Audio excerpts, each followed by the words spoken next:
New Thought Media Network proudly presents A Science of Mind Saturday Conversations. Learn more about the Science of Mind philosophy, faith, and way of life.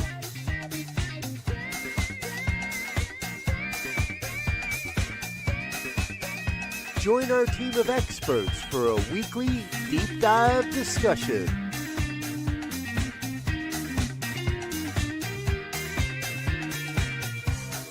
Come study the science of mind, chapter by chapter,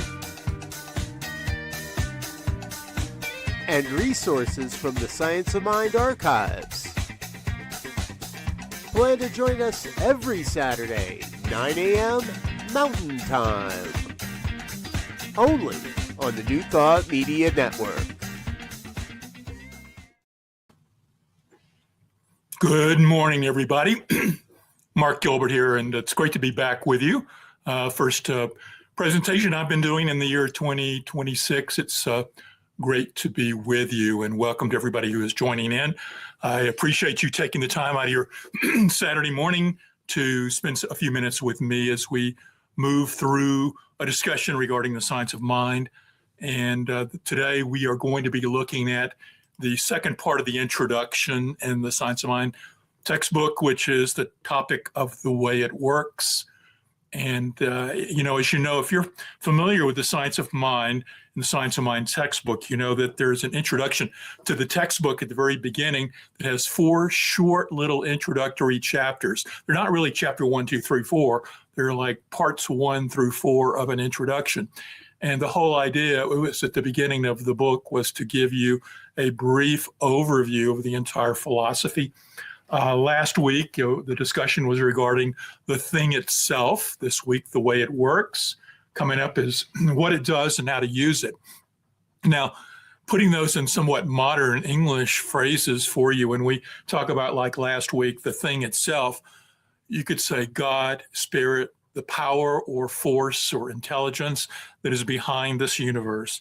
And so that introductory aspect of life, that introductory aspect of what is behind all that exists was what was covered last week.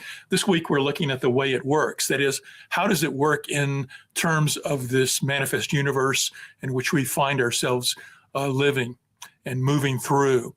You know, we teach in Science of Mind that we are spiritual beings moving through a human experience. And so what is the spirituality in terms of how this powerful intelligence moves and acts within this universe? And that's what we're talking about today. Next week is what it does. And that means what it does in terms of manifestations, what it does in terms of its work through us. And then the final introductory section is how to use it, which is for us to consciously understand this process so we can take it out into the world of form and do and manifest the greatest and highest lives for ourselves. Now, as we always say, we like this to be a conversation. And so if you're watching this live, and would love for you to drop in the comment field, the chat field, in whatever means you're looking at this. Drop a comment as to what your name is and where you are in the world, so we can acknowledge that you're here watching live with us. Plus, as we go through this and you have any questions or comments, feel free to drop them into the comment field. I would certainly love to get your feedback on what's on your heart, what's on your minds this morning.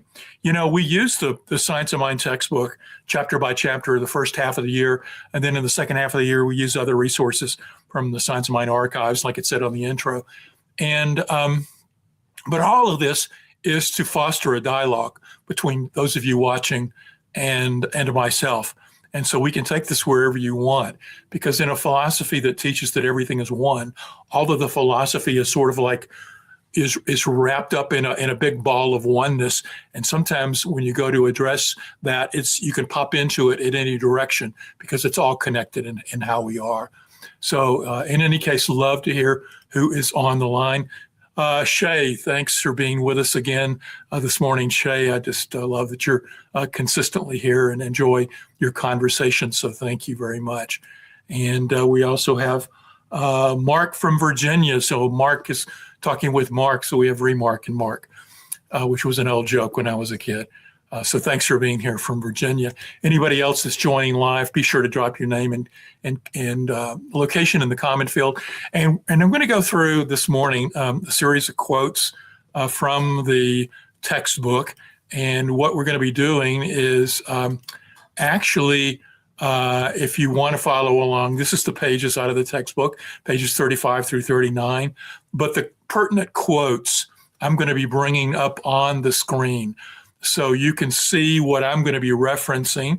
I'm going to pull out some quotes that I think are key comments that we can use to bridge into an understanding of a discussion about how this infinite power and presence in the universe works in the universe.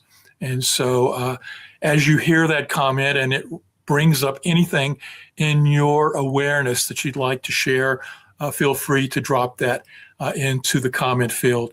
We got JJ here from Erie, Pennsylvania. Welcome, JJ. Thank you for being with us. Again, anyone who is joining us live, feel free to drop your name and location in the comment field, however you're watching this, and be sure to drop any thoughts you've got into that. Now, keep saying that off and on because I do wish this to be a dialogue. But having said all that, let's dive into our first quote. And this comes actually from page 35 of the textbook. And here it says that we have discussed the nature of the thing as being universal energy, mind, intelligence, spirit, finding conscious and individualized centers of expression through us, and that man's intelligence is this universal mind functioning at the level of man's concept of it. This is the essence of the whole teaching. You know, I pull this out, especially because Holmes writes in here, Ernest Holmes, the founder of Science of Mind, writes that this paragraph or this summary, a statement on page 35, is what he sees as the essence of the entire teaching of the Science of Mind. Now, you could make a case, maybe it's not totally the entire essence, but it does get at the background of the whole philosophy and something that we need to keep in mind. And the fact that there is a power, a presence, an intelligence. We can call it whatever we want. You can call it Bob or George or Mark.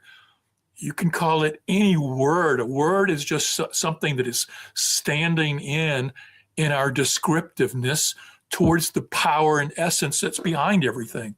Now, as you sit here in your own life and in your awareness and your consciousness, you're aware of your thoughts and your being and the surroundings around you. You have memories of your life and your experience. You've thought about, in terms of any of your experiences, in meditation or moving through physical life, that there is something more to life. And so the very first thing that we have to acknowledge is there is this one thing that is ineffable, that is unnameable, that any word that we try to use to describe it is just a limiting description. It's just something for us as pockets of individualized expression, parts of the oneness. We're trying to communicate with one another, and we're wanting to reference this power that's behind everything that we all feel. And so the thing itself is how Holmes describes it in his topics here, but he also acknowledges that we can call it universal energy, mind, intelligence, spirit. We can call it God. Sometimes I avoid the word God, especially with some people, because that brings up in our current culture the connotations of, the old man in the sky, the Sistine Chapel painting of God reaching out as a man, reaching out with his hand, to Adam. And that vision pops up to us so that when we use the word God, it reflects oftentimes an anthropomorphic or a humanized aspect of God. But what we have to really move beyond is that and recognize that when we say God, spirit, the thing itself, that we're really referencing something that is the energy that is behind everything, the intelligence that is behind everything. So the very beginning aspects of Science of Mind is to recognize, as I think we all feel in our hearts and minds, that there is something driving this universe, that there is a power. Now, we can bump into materialist people in the world, and they like to say, oh, there's no God. And when I hear that, I like to say, well, describe for me the God that you don't believe in, because I probably don't believe in that either. And what I typically find is they're referencing the old man in the sky god is how I like to reference it. And obviously, from a human standpoint, and looking out at the scientific findings of materiality in our world, we can look at it and say, yeah, well, it doesn't make sense that there's an old man in the sky that's going to judge us upon our death. But that's not what science of mind, nor most esoteric aspects of most religions behind their dogmatic teachings, most don't teach that. Most recognize that there is this flow of intelligent energy that gives rise to the experience of our human feelings and thoughts. And so the very first thing we have to do in science of mind is change our orientation about what God is. And when I talk with other people, I often have to begin with that and say, whatever your definition of God is, if it's an old man in the sky that you believe in or you don't believe in, that's not what we teach as part of science of mind. We teach that it is this universal energy mind. In fact, I will also, an aside, say that when I first came to science of mind, the name mind, science of mind, well, I always thought of mind as being this aspect of conscious awareness that I carry around within the skull. There's an individual human, because in the context of science and especially psychology, they tend to use mind as a reference for our individual consciousness. But when we talk about mind and science of mind, you'll notice we often use a capital M, and that's to reference the fact that capital M, mind, is a mind or consciousness or the thing itself that's embedded in everything, that is flowing through everything. We often say mind or consciousness is the ground of all being. That is, what is the essence of this universal experience we're having? And it's not physical matter, as scientific materialists believe, but in science of mind, we teach that the ground of all being, the essence of the universe, is something called mind, which it can also be seen as consciousness with a capital C. And so when we see those capital letters, we're referencing that it is this oneness of mind, God, energy that is in everything. Well, let's go on with a quote, because he's saying, okay, this is the power behind everything, but it finds conscious and individualized centers of expression through us. What does that mean? It means that this divine essence, this intelligence, flows through you and it flows through me. We often say, in it we live and move and have our being. Well, what that phrase often is trying to get at is that God is moving through us. Spirit is moving through us. Mind is flowing through us. That when mind or consciousness is the ground of all being, it is the ground of our experience. It means that mind or consciousness is in everything we experience. That means that this material physical realm, including our physical bodies and the workings of our cells and the firings of our neurons and all of the physical aspects of our body, are at their base intelligent mind consciousness. And so the consciousness is embedded in everything. Consciousness is embedded in the rocks, the plants, lower animals, as we like sometimes call them, humans, things that even transcend beyond us. That the consciousness is in everything, but consciousness has moved in through this process of this physical life in which we find ourselves and is embedded and moves through us. And so one of the great things that Science of Mind teaches is that you and I are pockets of consciousness in this oneness of consciousness, that consciousness flows through you as you, and you're an individualized expression of this oneness. And so it doesn't make you an individual, because as using the word individual or unique or different or separate connotes separation. And we have to recognize that we teach unity and oneness, that you're not a separate individual, you're an individualized expression of a flow of energy. A common analogy we like to use is that there's an ocean of God energy, and in that ocean of God energy, we're like little wavelets popping up, and we can have at the base of ourselves in this ocean is the essence of the truth of us, that Spirit, God, the thing itself, is moving through us and has all the power of God at our essence available to us. But as we pop up in these little droplets in the ocean looking out, little wavelets, we have our own unique, special perspective. We've popped up and we look at life through our own lens, our own thoughts. And this is how God experiences itself. You might say, why does this process exist? We can't essence and say that God has a need, But we are here, as Aurobindo liked to say, for the delight of the divine. And later in life, Holmes liked to lock onto that phrase and quote Aurobindo because he liked it too, that you and I are here as individualized expression of this one mind for God or the thing itself to express itself through your unique talents and my unique talents. We're here to live our lives and have the experiences of our life. That's why we don't see uniformity within the unity of oneness, because your life is unique and my life is unique, and every individualized person that we meet has their unique lives.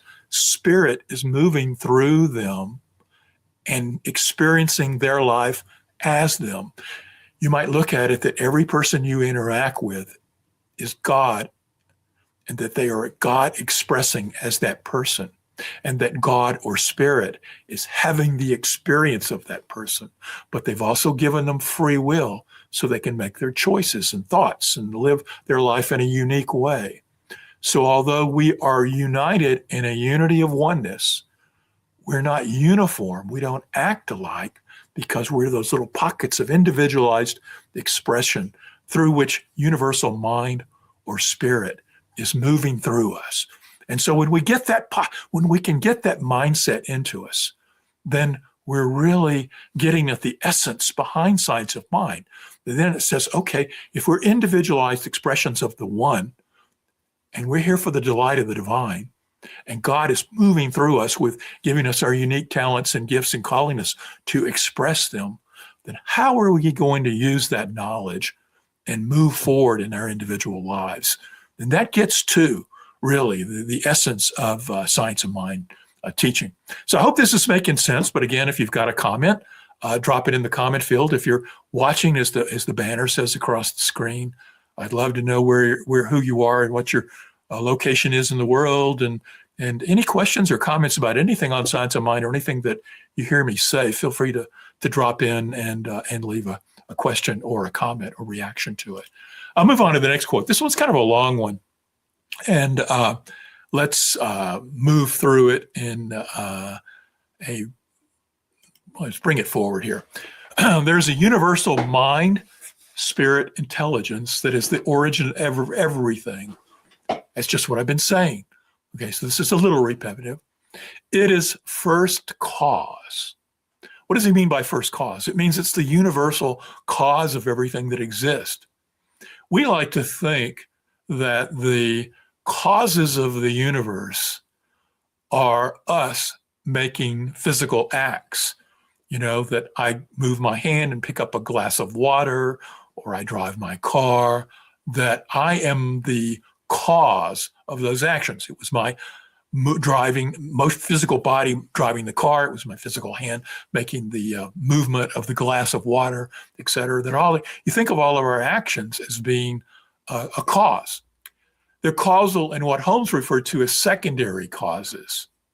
Secondary causes are causes in the world of physical form where you might think of it like playing a game of billiard balls, and, you know, the act of moving the billiard stick to hit the ball, to knock the other balls, and they all move in their own direction.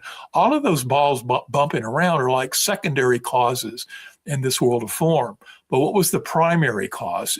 It was the thought in consciousness that led to the movement of the cue stick. So the consciousness behind the cue sticks to set the whole world of action in motion. So there is first cause is consciousness or intelligence behind everything. So that's what Holmes means by first cause. It's the causal nature that comes from the realm of consciousness or mind, as opposed to secondary causes, which are causes like billiard balls hitting one another in a physical world. Okay, it's God. It's this universal life and energy which finds an outlet in and through all that is energized and through everything that lives. There is one life back of everything that lives. There's one energy back of everything that's energized. This energy is in everything. There is one spirit back of all expression. That is the mystical meaning of the saying, in him we live and move and have our being, as I just said a moment ago. So as we move through that quote, and it's a little repetitive because it's just building on the first kind of comments, we have to recognize that there is this one life and that there is a causal nature through consciousness. The very fact that intelligence or mind can think a thought, that thought has creative aspect to it. It is what Holmes calls first cause. And so spirit, God, the thing itself, has the power to begin things in a causal manner to create the universe and to create all of this physical form that is we're moving through and having our experience as. And this power and this intelligence, it's in you and it's in me. And we have access to first cause. We have access to first cause through our conscious awareness. And so as we'll get into in subsequent weeks, but again, because everything is united in this philosophy, it's hard not to talk about one part without getting into the other, is that the essence of the teaching is to recognize that, and that the power of your thoughts has creative ability, that the power of your thoughts is God moving through you. God gives you the ability to have this free will choice of thoughts, and that your thoughts are actually generating the creation of your life. We often come into life in the science of mind philosophy thinking that all of the secondary causes out there in life are the actions that are impacting us and deriving how our life is. We say, oh, if we think our lives, we're victim of circumstances, we may say, look at what's going on in the world. Look at the life that I've raised. If I was born into this family in this country and these events, and I learned these things, and woe is me because I've accepted all of this. And what Science of Mind wants you to see is that once you recognize this, you have the power through your thinking to change your life. That you can consciously switch yourself from being a victim to you being the result of secondary causes in the world out there impacting you, but you can insert a new thought. This whole philosophy is called New Thought for that very reason, because we have the ability to insert new thoughts into the causal chain of being. Back to my billiard ball table, if we hit the stick and knock the balls, the universe is in motion and things are going to happen. And we can look out at the world and say, look at all the stuff that's going on, and I am just subject to it. But if we become empowered to recognize, oh, I can insert a new movement of the cue stick, then we can make changes in our own lives, in our own world, in our sphere of influence. We can have an impact and make a change. So I hope this is making sense. And, again, for those of you who are watching live, I invite you to share your name and location, and also drop a comment in the comment field. I would love to hear any reaction. Those of you who've been with me before know that I can certainly rattle on and share the stream of consciousness thoughts about science of mind philosophy, and I hope that you find it beneficial. But I'm also welcome to your comments and thoughts, and let's dialogue and respond around it. So those of you who are still with me live, go ahead and do that. But anyway, let's go to the next slide, and let's see if Mark has the ability to create that. All right. Next quote is a little shorter than the other quotes. It says, our thought and emotion is the use we make consciously or unconsciously of this original creative thing that is the cause of everything. I was sort of hitting on that a second ago. I was hitting that on that in the sense that, that we, through the power of our thinking, can insert a new causal action in the universe. Holmes also adds that our emotions have an ability to it. And the reason he links thoughts and emotions, and we don't often stress that a lot, but it is true. In fact, if you attend any Science of Mind classes, they will get into that, and especially the power of affirmative prayer and using the prayer techniques that are taught in the Science of Mind. They often talk about the fact that the more emotion and feeling and color and flavor that we can put to our prayer, the more that we are, the more results we'll see. And so why do we say emotions? Well, It gets to the power of belief. Can I think a thought and not believe it? Think about that for a minute. Can you think a thought and not believe it? I can think a thought and not believe it. I can immediately say, I'm going to win the lottery tonight. And then there was immediately another thought that comes up right after that. Oh, sure. You haven't even bought a ticket, Mark. Well, go buy a ticket. Even if I buy the ticket, there's a thought of me, oh, the odds are blah, blah, blah, blah, blah. So I can think a thought that says what I hope to create. But if I also think another thought that is counter to that thought, I have mixed thinking and I have mixed reactions. And that's why it's taught in Science of Mind to bring what it is you desire into a conscious thought and consciously think it. Believe it. And if our emotions are not tied to that, if we truly don't believe it, then emotional reactions to our thoughts are going to bring in doubt. And so we have to bring in an emotional level of acceptance that this is true, coupled with our thoughts, to be able to flow through this divine energy. All of our thinking is really just a movement in consciousness. Consciousness is constantly flowing through us. And whenever we think, those thoughts are creating a movement in this energetic field of consciousness. And so what are we thinking? What are we putting into that flow? If it's, I'm going to win the lotto, no, I'm not. I'm going to win the lotto, no, I'm not. No, I'm not. No, I'm not. Then I am not going to win it. If I'm thinking that we're going to see positive change and love is going to express itself on the planet, and then I doubt that, then I see that not the doubts give rise to mixed expressions in the planet. So we have to recognize that we can make use of consciously this thing. Now you'll notice he also says unconsciously there, because our unconscious beliefs also impact us. Because when we think one thing for a lot of times, we start making acceptance that this is the way it is, such that it automatically becomes just an unconscious belief. So many times in our own lives, we drive around, we don't even consciously think things are going to happen. Think when you get into the car, is the car going to start? Most likely it is. And so you just have an unconscious belief the car is going to start, and then the car starts. You can drive unconsciously oftentimes because your body takes over and unconsciously knows the direction. You can lose yourself in thought, and unconsciously you're driving along and driving your car. You can make actions in the world automatic. And sometimes those automatic actions are the beliefs, those underlying beliefs that are continuously just automatically driving us.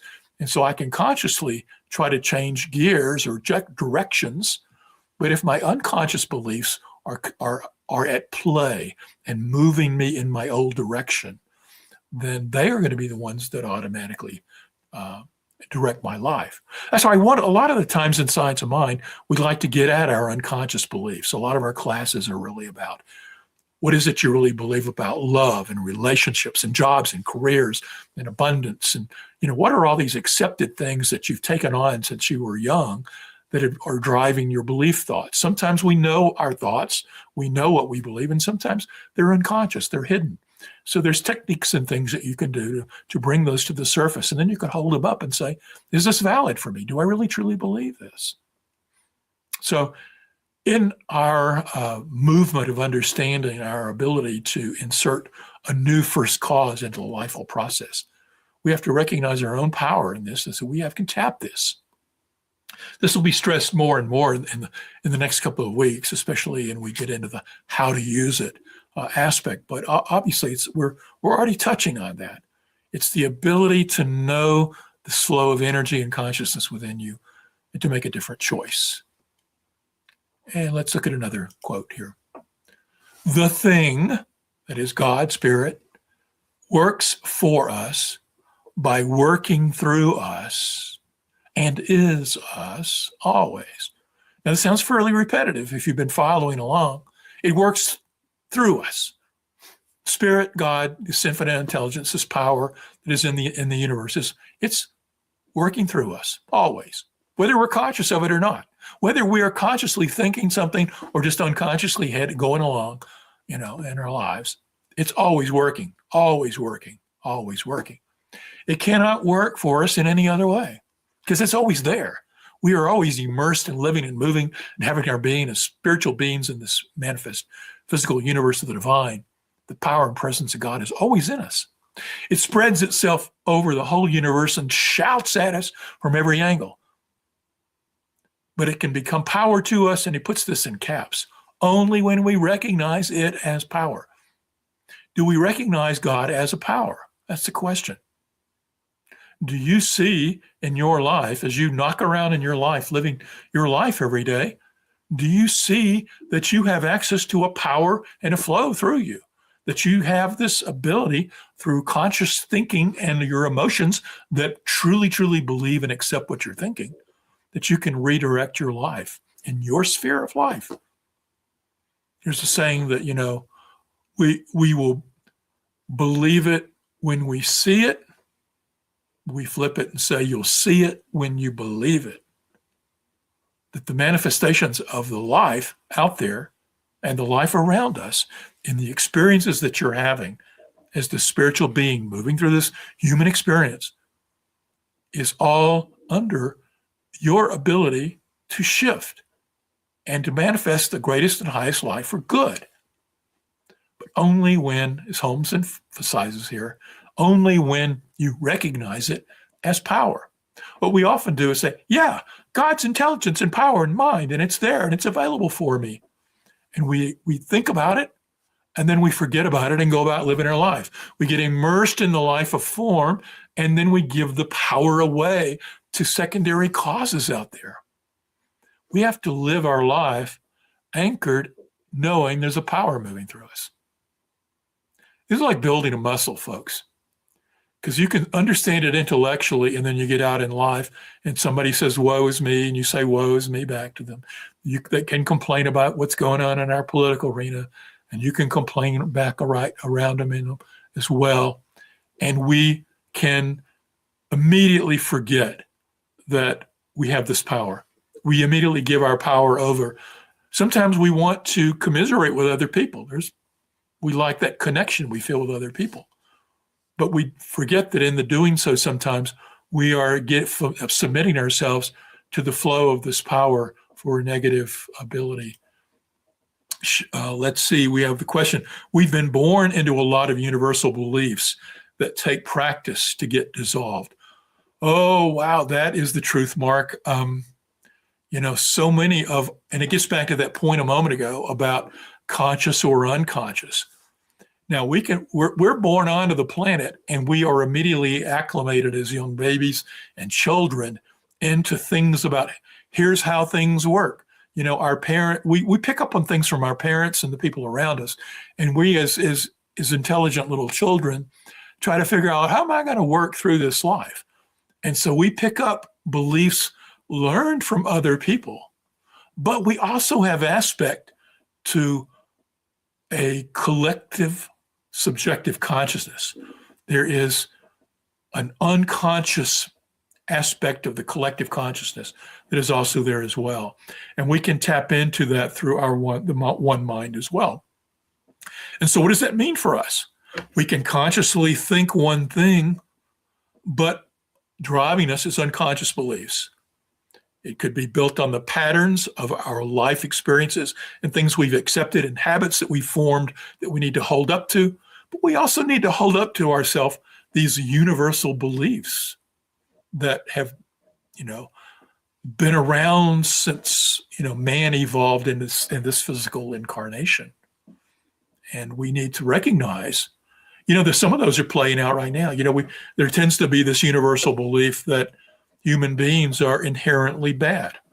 You can look at some traditional faiths that say that we are born as sinners, sinners, and that it's, some religions teach that, it's the power, it's for the purpose of parents to shake that sinful nature out of you. It's the parent. It's your role to recognize that you're evil and a sinner and let go of it by proclaiming some religious faith belief.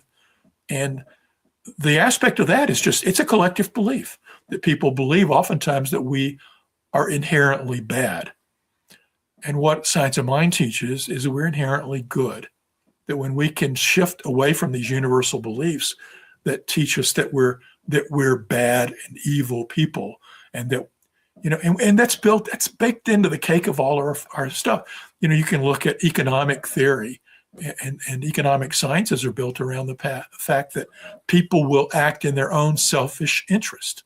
I was reading something the other day by an economist that says that most economic practices don't take into account that most people are altruistic.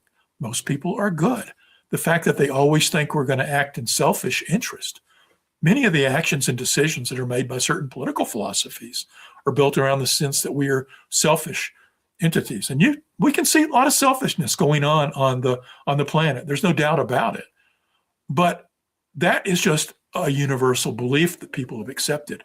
And there's a greater and grander belief we can accept, that people are born, and I know that we know this at our heart level, that we are loving beings. We're born onto the planet. A child isn't born thinking he wants to cause harm or control others. This child is born as love. We're all born with love. The very nature that our hearts are open to children and pets and things that open our hearts to love is a reinforcement to ourselves that the truth of us is beyond the universal belief that we may be evil and only interested in self-interest, that we really are at our hearts good. And that's one of the key points of Science of Mind, is that we are good.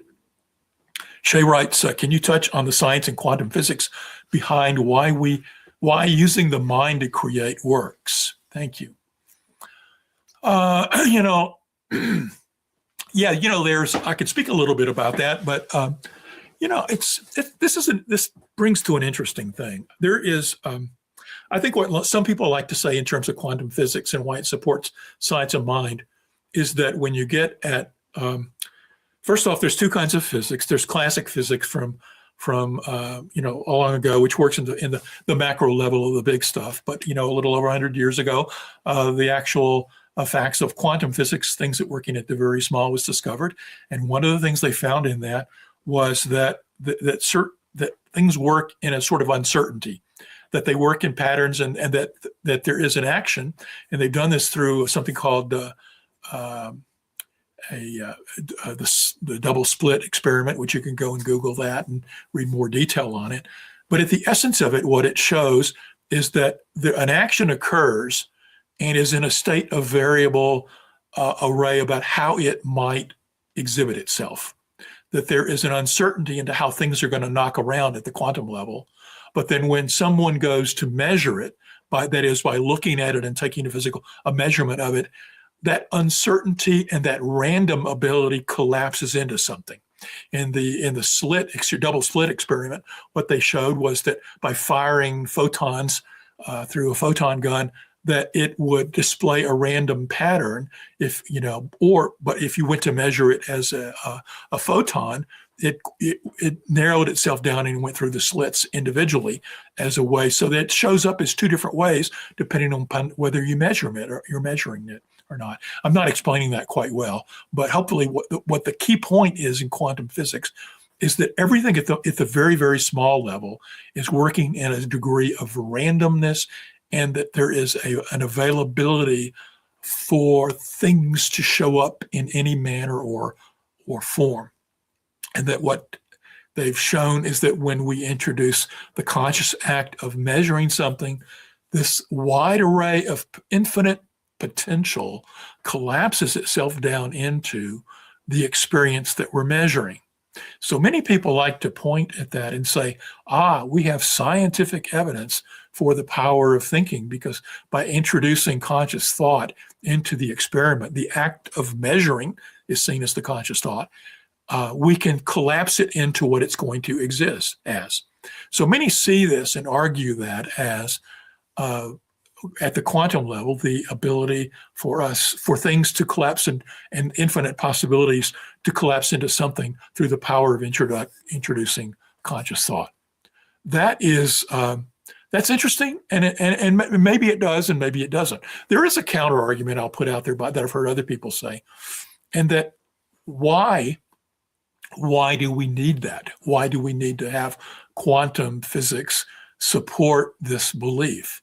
Because there's also an aspect that, and stay with me on this one,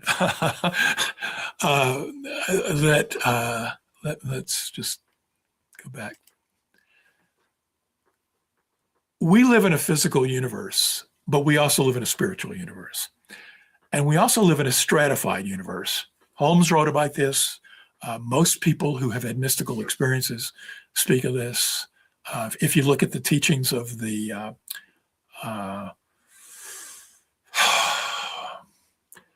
all major faiths, what's called the perennial philosophy, when you pull out the major aspects of them, they all teach that we're spiritual beings moving through a human experience. That means that the spiritual aspect of our nature transcends the physical world. It means that when we move up in vibratory levels to the highest senses of our being, we leave behind dimensions of physical reality and we move into the world of the non-physical. So what you can consider it is that, we go from rocks to plants to animals to humans to shades of consciousness and awareness where we're leaving behind the physical world. You can think of it as vibratory levels, moving up a stratification to higher and higher levels of being. And at the highest levels, we transcend the physical nature totally. And that most of the mystical states of non-duality recognize that at non-duality, there is a transcendent nature that transcends physical form, but that physical form is also contained within it. What this means is that that aspects of our truth transcends everything that looks physical, but our experience of the physical is also included within that non-dual nature. Now that sounds kind of fuzzy and freaky if you're first encountering it, but how it relates to quantum physics, Shay, is that although quantum physics can prove from a physical standpoint that consciousness has a play in the quantum world, in terms of collapsing infinite possibilities into one choice. Quantum mechanics and physics is still an aspect of the physical world, and that consciousness and our very truth transcends the physical world in and of itself. And once we get that, sometimes we're trying to use the physical world through quantum physics to explain and justify and prove science of mind and other philosophies that teach the power of mind and thinking. When the truth is, these philosophies are incorporated into a non-dual reality that transcends physical nature altogether. And so, yes, perhaps they help support us and give faith to us and bring that emotional aspect in it to allow us to believe the teachings, the power of mind at a greater level. But at some point, you even have to let go of that and recognize that there's a transcendent nature where we don't need to prove it through scientific means. Okay, I hope that made some sense.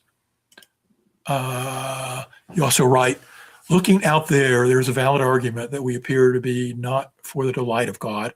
How are we supposed to reconcile this? Gets at the point of evil. Yes. This is an interesting one.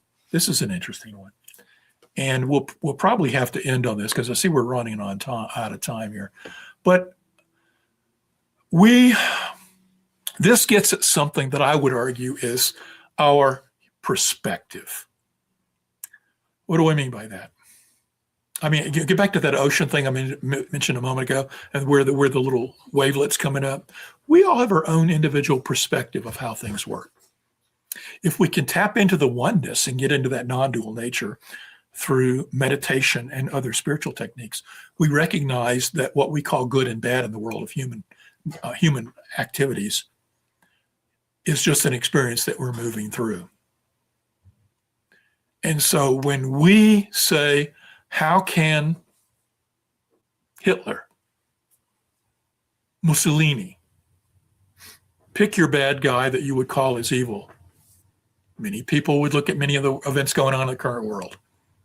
We can say, how is this for the delight of God? But what we're doing is making that decision from our little individual perspective. Now, I get it. because I look out on a lot of stuff, and I, in my human awareness as Mark, I judge stuff as less than what I want it to be. I know that we are divine beings and that we are anchored in love, but I see a lot of people who have forgotten that.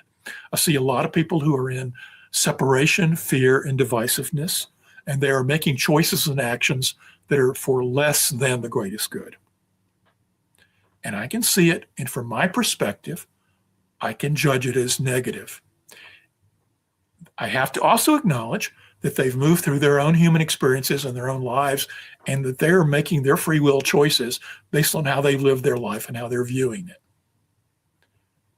And this gets at the heart of what most spiritual philosophies say is the really root meaning of the word sin, an old archery term that means to miss the mark. What is the mark? When we're shooting and firing and seeing and knowing that we're all one and we're all here for the support of one another and the thriving of every individual expression of God, where we are making the mark. But if we miss the mark, we're firing and shooting in a direction that says, I'm going to aim in a way that says, what's good for me and bad for you. If I think in terms of a win-lose mentality, if I think it's okay for me to harm you, lie to you, try to control you, etc., they're missing the mark in the terms of that in their limited perspectives. Again, different wavelengths, looking up and looking at life. And we don't know what life they've lived. We can try to. And one of the greatest spiritual practices, I really believe, is to try to take on the perspective of others. But to the greater degree that we can look at their lives and say, if I'd lived their life, perhaps I would decide and act like them. If I can walk a mile in their shoes mentally for a little while, it opens me to compassion for them, even if I still have to disagree with their actions. I can see how they are missing the mark in terms of making choices and actions that are less than. So we have our different perspectives that can see people who are, quote unquote, sinning by not acting in a manner that's for the greatest good of all. But then how is that for the delight of God? How is what they're doing for the delight of God? And this gets into a recognition that we don't understand the total mystery of life. That no matter how much we try to understand it, we still have a limited perspective.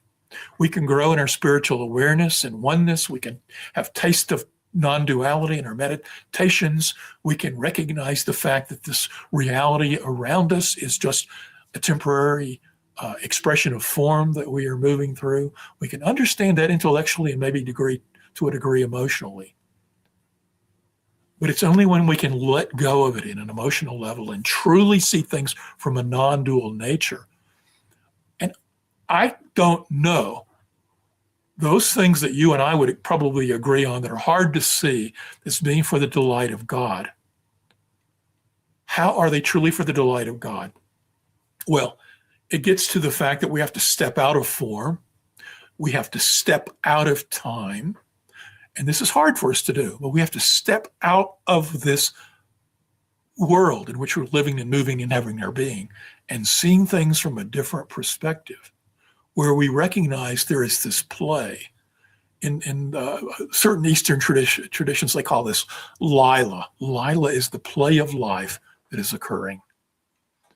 And so at the human level, there is a play going on, but in the transformative higher levels where we transcend time and space, we can look back at this and see that this play is really for the delight of the divine, as it allows aspects of the divine to choose oneness and love and to make choices that are less than that, and for us to come together through the contrast of those things that are lesser for more and more aspects of the one to move towards remembering of their truth of unity. That we are moving through a divine play where we see things that are less than what we like and have a hard time labeling them as being for the delight of the divine. But that's because our perspective can't see. We can't step off the wheel of life and see how that is interacting and serving a greater and higher evolution for these individual aspects of mind. So that is good. Wayne says, I'm not Canadian, but I like you. Wayne, I like you too. And I think Americans who are, this whole world of form thing that is going on, we need to transcend it. When we look at the human hearts of people, no matter what country they're in, it's easy to demonize a country because of their leaders and their political actions they're making. It's getting at the same thing that Shay was asking about. Is that there are so many people who make these wrong choices, but the people in the countries are spiritual beings, and most of their hearts are not in the actions. Yes, we don't get to know. It's one of the greatest mysteries alive. It really is. And it encourages us when we open our hearts to love, when we open our hearts to seeing and sensing at the deepest level the unity of all it is. It allows us, this is an interesting thing that I know I have a lot of discussion with people. How can you have compassion for people who seem to be causing harm to others? Well, I often say we have to recognize what they're doing, see through it, understand that if we had lived their lives, we might feel that, have an acorn of compassion for them, but at the same time, in the world of form, have healthy boundaries, both against what they're doing, take actions against what they're doing for protecting the greater good, speak and act from a way of love. What we don't want to do is to fight anger and separation with anger and separation. This is why the actions of Gandhi, Martin Luther King, and others who followed a path of nonviolence have been so strong, because they know that when an eye for an eye leads for everybody being blind, as it's often attributed to Gandhi saying. And that is so true. When we fight back, but that doesn't mean don't have healthy boundaries. Protect yourself. If people are attacking you verbally or physically, protect yourself. You can do that in a way that is not filled with hate, that is not filled with anger. Protection doesn't mean attack. Sometimes you have to, in the protecting yourself, yes, we can get into the gray area of that at another time, but we have to look through and act without hate. And that's the bottom line. Can we be proactive in protecting humanity's successes, their evolution, their consciousness towards unity and oneness, and protect those who seek to harm that, at the same time that our protective efforts are not done with hate? It's very difficult, but we can do it. We can do it. Okay. I think, let's see. Any others? Okay, well, it looks like, we have run over just a little bit. So what I want to do is thank everybody for being with us today. I want to make sure, if you don't know about it and you enjoy my teachings, I write blogs. I do have a YouTube channel where I do YouTube videos. If you like my content, I would encourage you to go to my website. You can sign up for my irregular newsletter. But also from that website, you can find my writings. You've got links to my YouTube channel. You can find my videos, and I'm constantly publishing videos and articles, all with the science of mind backdrop and new thought backdrop. I hope that you find that well. Often, I also want to remind you that this program comes to you through the New Thought Media Network, and the New Thought Media Network operates on your donations and your support. All of the programming here is through volunteers. My actions here today are totally in a volunteer, as are all the hosts of this program. And I hope that you find benefit from the time and discussions that we have, and that you support the New Thought Network by going to their website at ntmedia.org and donating on their donate button. And be sure to sign up for their newsletter as well. And so with all of that said, I want to thank you all for joining me this Saturday and us moving through this conversation. I want to thank you, Shay, and Wayne, and Mark, and everyone else who have participated with us. And for those of you who watch the recording after the fact, thank you as well. I certainly appreciate you being here. Blessings, and take care. Enjoy your journey.